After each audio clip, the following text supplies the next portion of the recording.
지난주 우리는 예수님의 사역 중에서 가르치시는 사역을 함께 살펴봤습니다. 예수님의 가르치심에는 세상의 가르침과는 다른 권세가, 능력이 있었습니다.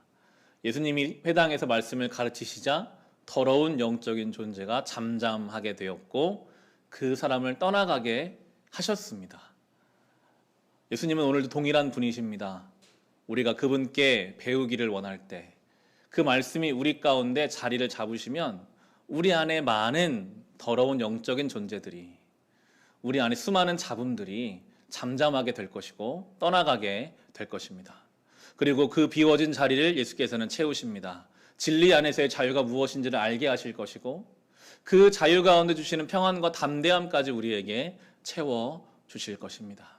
바라기는 우리 말씀의 시간이 우리를 가르치시는 예수 그리스도의 그 귀한 사역의 시간이 되셔서 우리 안에 모든 주님 앞에 합당하지 않은 것들은 잠잠케 되고 떠나가며 신령한 은혜로 채워지는 시간 되기를 우리 주의 이름으로 축원합니다. 그리고 이제 예수께서 베드로의 집으로 오늘 가십니다. 베드로의 집에는 그 장모가 지금 열병에 걸려 있는 상황이었습니다. 오늘 본문의 29절, 30절입니다. 우리 같이 한번 읽어보겠습니다. 그들은 회당에서 나와서 곧바로 야고보와 요한과 함께 시몬과 안드레의 집으로 갔다. 마침 시몬의 장모가 열병으로 누워 있었는데 사람들은 그 사정을 예수께 말씀드렸다. 이 마가복음은 좀 급하게 전개되는 그런 느낌이 있습니다.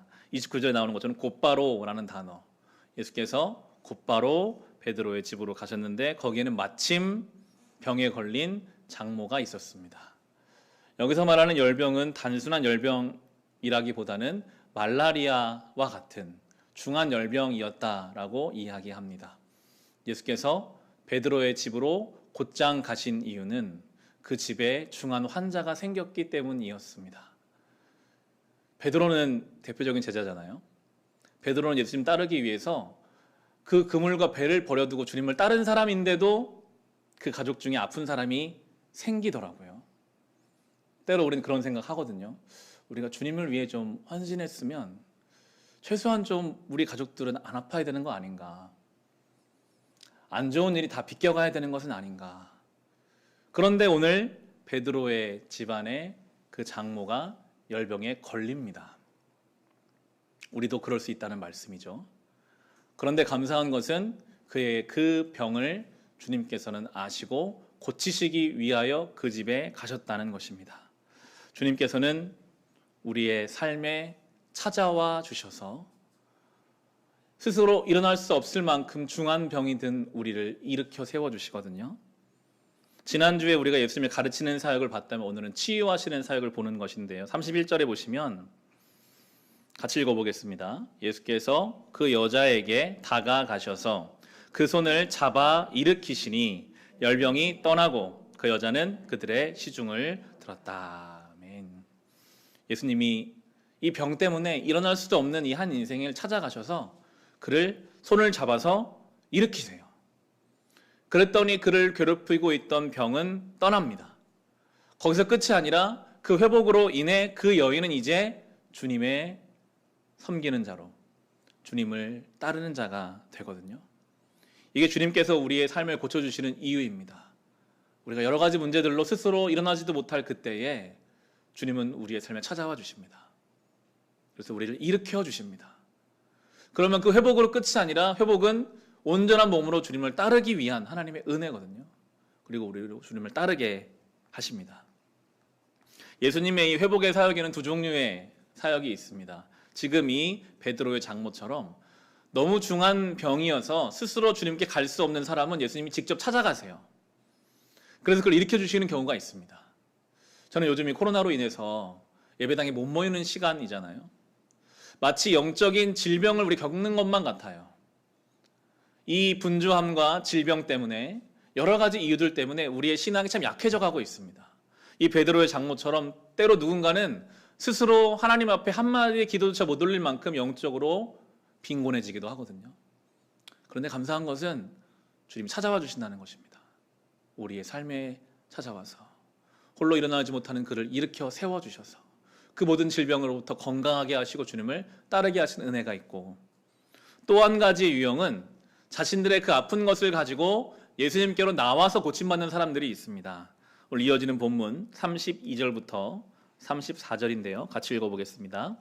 해가 져서 날이 저물 때에 사람들이 모든 병자와 귀신 들린 사람을 예수께로 데리고 왔다.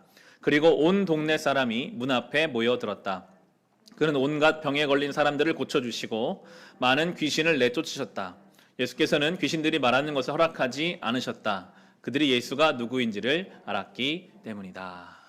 많은 사람들이 자기를 힘들게 하는 그 질병, 해결되지 않는 그 문제를 가지고 예수님께로 나옵니다. 성경의 표현이 그렇죠. 온 동네 사람이 모였다. 여러분, 그 사람을 잘 들여다보면요, 집집마다 문제없는 집은 없더라고요.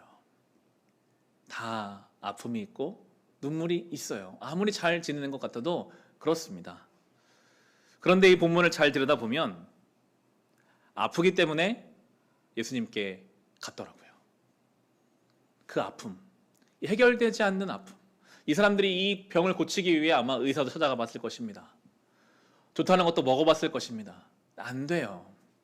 내 인생에 이 아픔이 해결되지 않아서 결국에는 간절한 마음으로 예수님을 찾아가거든요.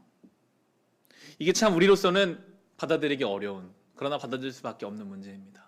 우리의 삶의 아픔이 우리를 겸손하게 해서 예수님께로 우리를 인도하거든요. 성경은 이런 명제를 던져주십니다. 우리가 약할 때 우리는 강해진다. 이게 참 받아들이기 싫은, 그런데 성경은 이걸 강조하세요. 우리가 약할 때 강해진다. 약하면 약한 것인지 어떻게 약하면 강해질 수 있을까요? 사도 바울은 그런 고백을 했습니다. 고린도후서 12장인데요. 나중에 여러분 한번 읽어보시면 좋을 것 같고, 제가 고린도후서 12장의 몇 구절을 읽어드릴게요. 하나님은 바울을 통해서 약한 중에 강해진다는 게 무엇인지를 이렇게 설명하십니다. 내가 교만하지 못하도록 하나님께서 내 몸에 가시를 주셨습니다. 이런 고백을 합니다. 여러분, 가시가 여러분의 몸을 지금 찌르고 있다고 한번 상상해 보세요. 얼마나 고통스럽고 불편합니까? 근데 바울은 그렇게 고백해요. 나를 사랑하시는 하나님이 나를 교만하지 않게 하시기 위해서 내 몸에 가시를 주셨다. 그 아픔, 나를 찌르는 해결되지 않는 이 가시가 나를 사랑하는 하나님, 나를 겸손케 하기 위한 하나님의 섭리라고 고백하고 있고요. 또 이런 고백을 합니다. 그리스도의 능력이 내게 머무르게 하기 위하여 나는 더욱더 기쁜 마음으로 내 약점들을 자랑하려고 합니다. 우리는 누군가에게 내 약점 말하는 것을 별로 기뻐하지 않죠. 나의 약함이 드러나면 사람들이 나를 어떻게 볼까 여러 생각들이 있으니까요. 그런데 바울은 말합니다. 나는 내 약점을 자랑합니다. 왜냐하면 나의 그 약함 위에 그리스도의 능력이 머물기 때문입니다. 그런 고백을 하고 있고요. 결론적으로 내가 약할 그때에 오히려 내가 강하기 때문입니다. 어떻게 약함이 강함이 될 수 있을까요?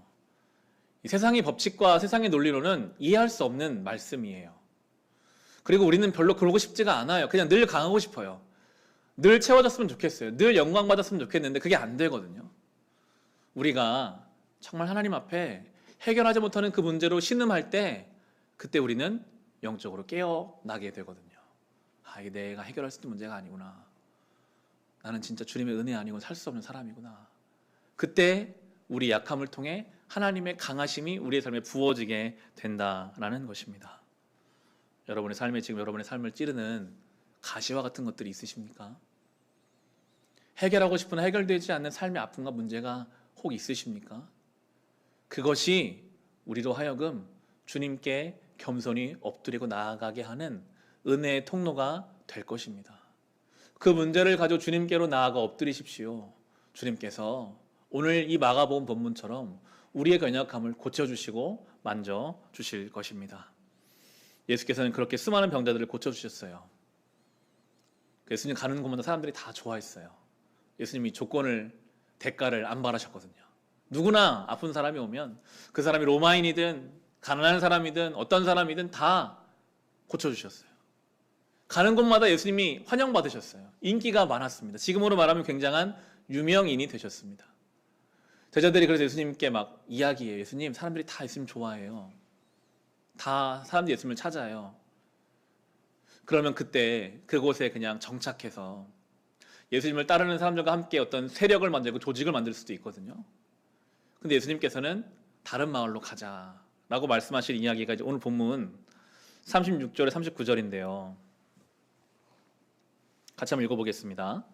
그때에 시몬과 그의 일행이 예수를 찾아 나섰다. 그들은 예수를 만나자 모두 선생님을 찾고 있습니다 하고 말하였다. 예수께서 그들에게 말씀하셨다. 가까운 여러 고을로 가자. 거기에서도 내가 말씀을 선포해야 하겠다. 나는 이 일을 하러 왔다. 예수께서 온 갈릴리와 여러 회당을 두루 찾아가셔서 말씀을 전하고 귀신들을 쫓아내셨다. 우리가 배워야 할 중요한 모습입니다. 보통 사람들은요, 사람들에게 인기를 끌고 인정을 받으면 그것을 통해서 뭔가 만들려고 합니다. 아마 일반적인 사람이었다면 지금 이 시점에서는 믿을 만한 제자 몇 사람들을 좋은 자리를 주면서 충성할 수 있도록 그들을 세우고 종교 집단을 만들든지 나라를 세우든지 뭔가 그렇게 했을 거예요. 하나님을 떠난 인간의 역사는 그런 식의 반복입니다. 사람들이 자기를 따르면 그걸 가지고 세력을 만들어요. 나라를 세우든 단체를 만들든.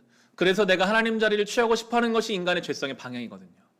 지금도 계속 그렇게 흘러가는 인간의 역사입니다. 결국은 포장될 뿐이죠. 결국엔 사람들을 통해서 나를 올리고 싶은 그런 마음들로 인간 역사는 흘러가고 있는데, 그래서 처음엔 안 그랬던 사람들도 사람들이 계속 칭찬하고 좋아하면 변질되는 것을 우리가 많이 보기도 하죠.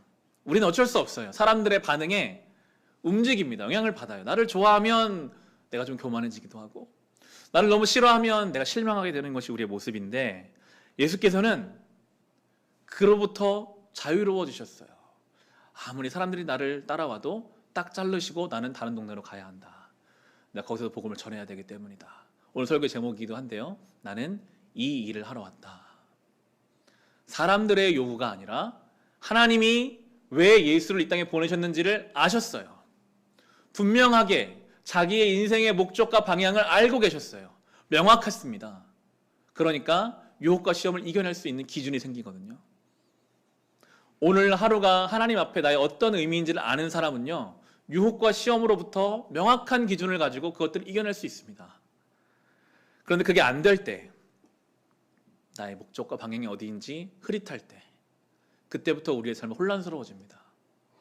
요구들에 끌려다닙니다. 이게 맞는 것 같고 저게 급한 것 같고, 그렇게 왔다 갔다 하다 보면 어느새 우리의 삶의 발걸음이 혼란스러워지는 것을 우리가 경험하죠.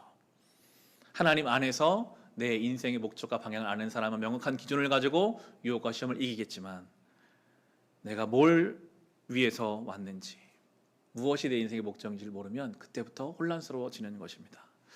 그래서 평생 일을 하다가 퇴직하면 인생의 방황기를 맞기도 합니다. 그 일이 내 목적인 줄 알았는데 그 일이 끝나버리니까 내 인생의 목적과 의미를 잃어버린 것만 같거든요. 자녀를 열심으로 키우다가 자녀가 출가해버리면 공허함에 흔들리기도 합니다. 자녀가 내 인생의 목적인 줄 알았는데 그게 목적이 아니라는 것을 알게 되거든요. 직장도 자녀도 하나님이 주신 중요한 사명이죠. 그러나 그것 자체가 아니라 그걸 통해 하나님 하고자 하시는 일을 알아야 되거든요. 그래서 우린 늘 물어야 합니다. 예수님처럼 주님이 이 일을 하러 왔다라고 말씀하시는, 나는 왜 오늘을 살아가는가? 나는 이 가정에서, 나는 내 일터에서, 나는 내 일상에서 나는 어떤 의미와 목적을 가지고 살아가야 하는가? 그것이 명확하지 않으면요, 흔들리게 되는 것입니다. 예수님은 어떻게 그것을 명확하게 붙잡으셨을까요? 오늘 마가복음은 그것을 강조하는 게 35절이거든요. 많은 사람을 고치신 예수께서 어떻게 그 다음날 본인이 가야 할 길을 가셨는가? 35절은 이렇게 말하죠. 같이 읽겠습니다. 아주 이른 새벽에 예수께서 일어나서 외딴 곳으로 나가셔서 거기에서 기도하고 계셨다. 마가복음 이걸 계속 강조합니다. 앞으로 마가복음 보면서 몇 번 더 예수님의 기도하시는 장면이 언급돼요. 그리고 나서 예수님의 사역이 또 이루어져 가는 것을 우리에게 보여주므로, 어떻게 우리가 늘 요구를 받는, 세상으로부터 수많은 요구를 받고 여러 가지 직면한 일들 속에서도 중심을 지키고 분명하게 우리의 목적을 발견할 수 있는가? 그것은 이것입니다. 하나님 앞에 나의 시간과 장소를 구별하여 엎드리는 시간. 그걸 통해서만 우리는 우리의 인생의 목적과 하나님의 계획을 알 수 있다라는 것이죠. 예수님은 굉장히 바쁘셨습니다. 늘 예수님을 찾는 사람들이 있었으니까요. 예수님, 저 이거 고쳐주세요. 저 이 문제 어떻게 하면 좋을까요? 예수님을 향한 요구가 쏟아졌고요. 그리고 예수님 반대파가 있었습니다. 어떻게 해서 예수를 잡아 죽일까 하는 적대 세력들도 있었어요. 우리 일상이 비슷하거든요. 늘 뭔가 요구를 받습니다. 이것도 해야 되고 저것도 해야 됩니다. 나를 싫어하는 사람들도 있고 내가 해야만 하는 어떤 일들도 있습니다. 우리 일상 속에서 매일 반복되는 그 요구와 일상을 살아가다 보면 우리는 너무나 자연스럽게 본질을 조금씩 놓쳐갑니다. 일상의 분주함에 빠져버리니까요. 그렇게 우리의 본질을 놓치고 중요한 것이 무엇인지를 깨닫지 못하다 보면 이제 우리의 삶이 혼란스러워져 가는 것인데, 그때 성경은 우리에게 말하고 있는 것, 예수님을 봐라. 예수님은 수많은 사람들의 요구가 아니라 하나님 앞에 기도하는 그 시간을 통해 하나님이 왜 예수를 이 땅에 보내셨는지, 십자가를 향해 어떻게 가야 하는지를 늘 붙잡고 계셨다라고 우리에게 말씀하고 계십니다. 충전의 시간이거든요. 핸드폰을 충전하지 않으면 쓸 수가 없잖아요. 하나님 앞에 이 경건의 시간을 보내지 않으면 우리는 방전될 수밖에 없습니다. 하나님 앞에 예수님처럼 방해받지 않는 시간, 방해받지 않는 공간이 필요합니다. 그게 먼저 되지 않으면요, 경건 생활을 할 수가 없어요. 너무 힘들어요. 물론 걸어다니면서 기도할 수 있습니다. 일상 속에서 할 수 있습니다. 그러나 분명한 건 단 5분이라도 좋으니까 하나님 앞에 어떠한 것으로부터도 방해받지 않는 시간과 장소를 구별하셔야 합니다. 저는 여전히 새벽이 제일 가능성이 높은 시간인 것 같아요. 여러분도 많이 시도해 보셨죠? 여러 가지를 해보려고 해도 일상이 분주하거든요. 미루고 밀립니다. 이 경건 시간이라는 것은. 그래서 첫 시간을 주님께 드리지 않으면 지키기가 참 어렵습니다. 현대 문명은 계속 밤 문화가 왕성해져 가죠. 우리는 점점 늦게 자고 늦게 일어나는 것이 우리의 삶이 되어버리고 있지만, 그럼에도 성도는 첫 시간을 주님께 드리는 삶을 살아봐야 합니다. 저는 많이 듣습니다. 목사님, 제가 매일은 못하지만 하루를 시작할 말씀으로 살고 기도로 시작하는 날과 그렇지 않은 날이 너무나 다른 것을 느껴요 라는 이야기를 수없이 들으면서 제가 이 말씀을 드리는 거예요.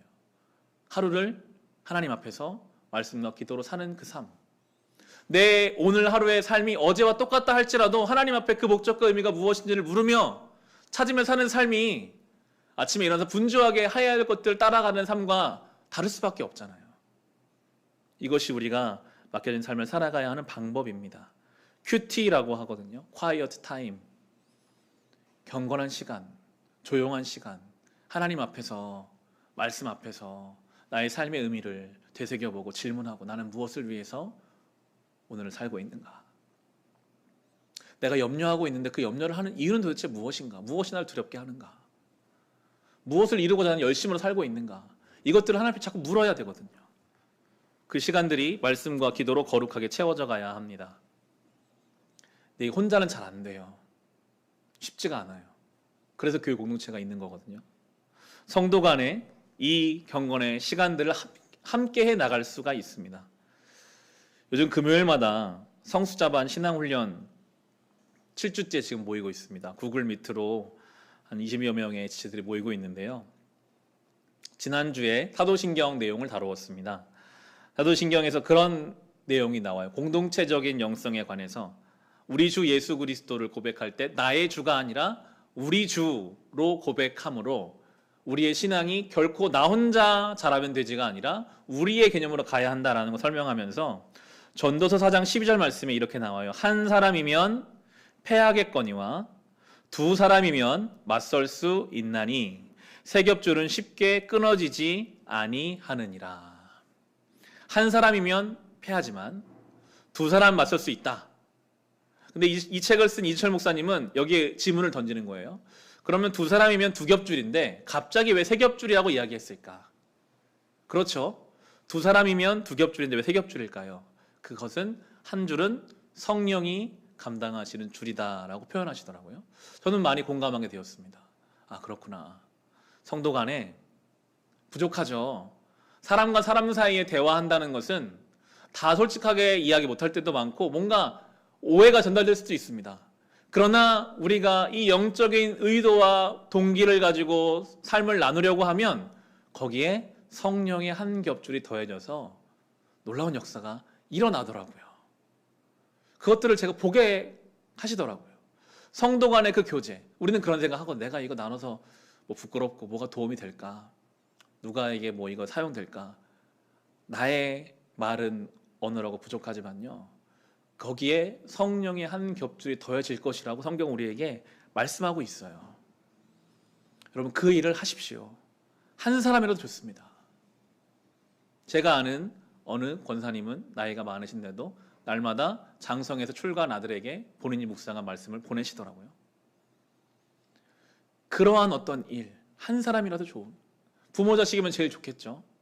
부부간이면 좋을 것입니다. 내가 매일 만난 어떤 사람, 교회의 어떤 지체, 몇 사람이라도 좋으니 그렇게 내가 이 기도와 영적인 일들을 함께 하려고 할 때 성령이 역사하는 것을 우리가 경험해 가게 될 것입니다. 그렇게 우리는 예수님을 닮아서 이 경건의 시간들을 지켜가야 돼요.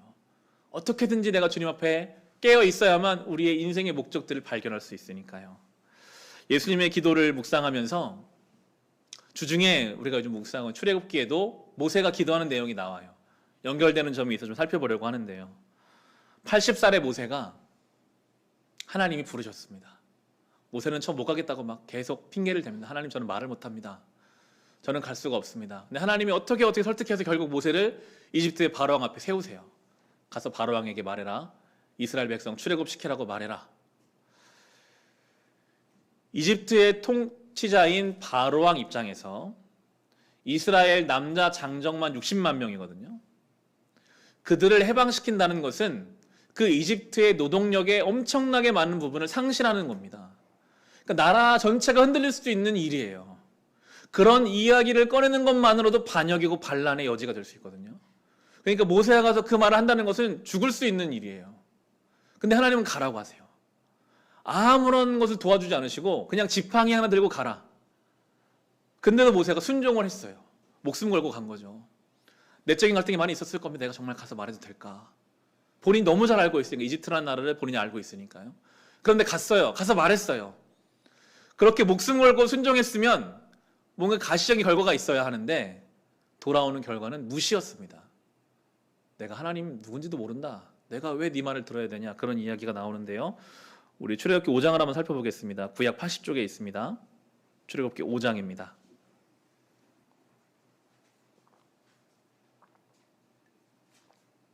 구약 성경 80페이지 출애굽기 5장. 모세가 그렇게 하나님이 등을 떠미셔서 간신히 순종해서 말씀을 전했더니 돌아오는 대답이 그렇습니다. 5장 2절에 보시면 그러나 바로는 이렇게 대답하였다. 그 주가 누구인데 나더러 그의 말을 듣고서 이스라엘을 보내라는 것이냐? 나는 주를 알지도 못하니 이스라엘을 보내지도 않겠다. 처음 들어본다. 이집트에 수많은 신들이 있지만 난 하나님 모른다. 이집트는 내가 신이다. 내가 왜 그 말을 들어야 되냐라는 이야기를 하고 더 나아가서는 다시는 이스라엘 백성이 저런 얘기 못 꺼내게 더 혹독한 노동을 내려라. 6절에서 8절인데요. 바로는 그날로 이스라엘 백성을 부리는 강제 노동 감독관들과 작업반장들에게 명령하였다. 너희는 벽돌을 만드는 데 쓰는 집을 더 이상 이전처럼 저 백성에 대주지 말아라. 그들이 직접 가서 짚을 모아오게 하여라. 그러나 벽돌 생산량은 이전과 같게 하여라. 만들어내는 벽돌의 수가 줄어들어서는 안 된다. 그들이 게을러서 그들이 하나님께 제사를 드리러 가게 해달라고 하면서 떠든다. 순종의 결과가 이거였습니다. 무시. 하나님 모른다. 조롱하고 삶이 더 무거워지고 분주해졌습니다. 더 나아가서는 이스라엘 백성들까지도 모세를 원망했어요. 왜 와가지고 우리를 더 힘들게 합니까? 모세가 상심합니다. 하나님, 제가 목숨하고 순종했는데 돌아오는 것이 이런 겁니까? 삶은 더 분주해지고 저의 신앙은 무시당하고 동족들은 저를 오히려 원망합니다. 여러분, 때로 우리의 삶이 그렇잖아요. 내가 나름대로 기도하면서 믿음으로 살아보려고 하는데 일이 잘 풀리는 게 아니라 오히려 더 분주해지기도 하고, 내가 그렇게 믿음을 살려고 했는데 내 주변 사람들도 이해를 못 해주고, 뭔가 이 신앙이 오히려 조롱받는 것 같은 그런 느낌을 받을 때가 있습니다. 그때 모세가 하나님께 기도해요. 기도라는 이름이지만 하나님 앞에 때를 쓰고 하나님 앞에 모든 속내를 다 털어내거든요. 22절 23절입니다. 모세가 이런 기도를 드립니다. 이 말을 듣고서 모세는 주님께 돌아와서 호소하였다. 주님, 어찌하여 주님께서는 이 백성에게 이렇게 괴로움을 겪게 하십니까? 정말 왜 저를 이곳에 보내셨습니까? 제가 바로에게 가서 주님의 이름으로 말한 뒤로는 그가 이 백성을 더욱 괴롭히고 있습니다. 그런데도 주님께서는 주님의 백성을 구하실 생각을 전혀 하지 않고 계십니다. 모세는 느끼는 그대로 하나님께 이야기하죠. 모세가 느끼기에는 하나님이 아무것도 안 하시는 것 같이 느껴졌어요. 실제로 하나님은 당신의 구원 역사 이뤄가고 계셨죠. 모세가 아직 영적으로 미성숙했기 때문에 그가 보이는 것만큼은 느끼며 원망과 불평의 쪼로 하나님께 기도를 드렸지만 하나님은 이 모세의 기도를 들으셔서 그에게 하나하나 설명하시고 이해시키시고 그가 다시 바로 앞에 서게 하세요. 이 사명으로부터 도망가지 않고 끝까지 감당할 수 있게 해주세요. 우리가 앞서 본 예수님의 기도는 사실은 굉장히 고차원적인 기도죠. 하나님 앞에 기도함으로 그 인생의 목적과 의미를 발견하고 세상의 유혹으로부터 이겨내는 그런 기도의 수준이 있는가 하면 사실 우리는 모세에 가까울 때가 많습니다. 그냥 답답해서 정말 내가 살지 못할 것 같아서 하나님께 기도할 때가 있거든요. 근데 그 기도가 우리를 살게 해요. 그 기도가 우리로 하여금 포기하지 않게 해요. 그 기도가 내 삶의 자리를 하나님 앞에서 해석할 수 있게 해요. 그 기도가 결국 예수님의 그 고차원적인 기도로까지 우리를 이끌어가는 것입니다. 오늘 주보 안쪽면에 보면 박영선 목사님 글을 좀 옮겨놨습니다. 주중에 생명의 삶에 있었던 글이 참 좋아서 여러분 시간 내서 꼭 읽어보시면 좋겠는데요. 목사님의 글이 너무나 맞는 이야기여서 더 마음이 무거워지는 그런 내용이기도 합니다. 우리의 신앙의 여정은 명확한 직선이나 끝이 보이는 어떤 명확한 싸움이 아니라 빙빙 돌아가는 곡선이고 지루하고 반복적인 그런 일상이라는 거예요. 오늘 이 예배를 마치고 다시 여러분의 삶으로 돌아가시면 어쩌면 이미 여러분의 가정에서 또 다른 영적인 시험들이 저와 여러분을 기다리고 있을지도 모릅니다. 내가 믿음을 살아보려고 했는데 따라오지 않는 사람들, 사회, 이렇게 해도 또 반복적으로 싸워야 하고 또 넘어지고 또 싸워야 하는 우리의 일상이죠. 우리는 그렇기 때문에 기도해야 합니다. 모세처럼. 하나님, 저는 어떻게 해야 합니까? 이 시대 속에서, 이 가정 속에서, 이 현실 속에서 하나님 제가 어떻게 해야 합니까? 그렇게 우리가 묻고 기도할 때 알게 하실 거예요. 내 인생의 목적과 방향과 그 내용과 하나님의 뜻을 조금씩 조금씩 채워주실 것입니다. 말씀 마치고자 합니다. 저는 특별한 취미생활이 없지만 프로야구 보는 것이 저의 취미생활입니다. 야구가 이제 개막해서 늘 하루하루 이제 기다리면서 보내고 있는데요. 저는 SSG 랜더스라는 팀을 이제 응원하고 있습니다. 개막하기 전까지만 해도 추신수 선수가 이제 왔기 때문에 정말 잘할 줄 알았어요. 근데 이제 6승 6패거든요. 하루 이기면 하루 지는 그런 팀이 되어 버렸습니다. 야구가 144경기를 한 시즌 하거든요. 그러면 당연히 매일 이길 수는 없어요. 늘 질 때가 있습니다. 근데 중요한 건 지더라도 잘 져야 돼요. 지는 경기여도 그 마지막까지 그 야구의 감각을 잘 가지고 가야 다음날 경기를 잘 할 수 있거든요. 우리가 신앙의 싸움 하다 보면 지는 것처럼 느낄 때가 반드시 옵니다. 내 안에 전혀 믿음이 없는 것 같고 내가 믿음을 살지 못하는 사람인 것 같고 여태껏 내가 해온 모든 믿음의 여정이 뭔가 내가 잘못한 것 같이 느껴지는 그런 날도 있을 수 있어요. 그러나 그럼에도 우리의 믿음의 싸움은 계속되니까요. 오늘 지더라도 내일 다시 할 수 있습니다. 다시 해야만 합니다. 주님께 가는 그날까지 우린 날마다 새로운 이 싸움을 해가야 하거든요. 그러니까 지더라도 잘 지고 다시 시작해야 하고요. 야구 9회까지 하는 가운데 꼭 한두 번씩은 위기의 때가 오는데 그때 감독이 중용할 수 있는 선수가 있어요. 저희 팀에도 그런 선수가 한 명 올 시즌에 생겼더라고요. 그 선수가 작년에는 그렇게 잘하지 못했는데 올해 굉장히 잘해요. 그러면 항상 기자들은 가서 묻습니다. 작년에보다 올해가 더 잘하는 이유는 무엇입니까?